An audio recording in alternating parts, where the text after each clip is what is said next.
Hey everyone, I'm here today to guide you through resetting and rebinding your Honeywell T3 and T3R thermostats. Whether you're tackling issues or just starting fresh in a new home, these steps will help you get your thermostat up and running smoothly. Let's dive right in. First up, identifying your model. The T3 is always wired and mounted on the wall, while the T3R features a wireless symbol on its display, marking it as the wireless model. Now let's talk about factory resetting. On your thermostat, press and hold both the menu button and the plus button for 3 seconds.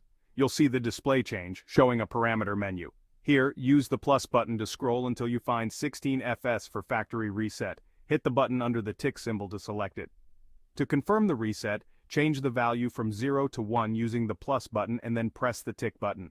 Your screen will blank out momentarily and reboot to the startup screen. Simple as that. Post-reset, if you have the T3 model, just follow the on-screen prompts to set the date and time. Your T3 is ready to go. For those with the T3R, resetting means it stops communicating with the receiver near your boiler. It's time to rebind them. Start by clearing previous bindings. Find the receiver unit, use a paper clip to press the pinhole button for 3 seconds. You'll see blinking amber and red lights. Then press and hold the demand button for 4 more seconds until the light flashes amber, indicating it's ready to bind.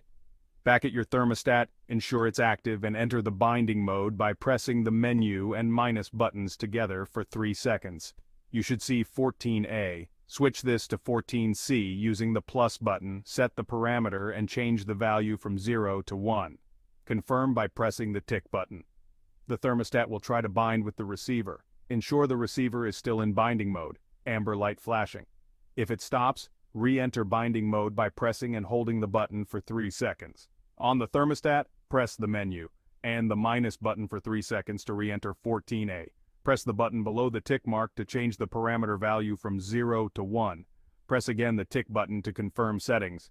A solid green light on the receiver means you're successfully bound. Lastly, let's test it out. Increase the set temperature to turn on the heating. You should see the receiver's relay light activate.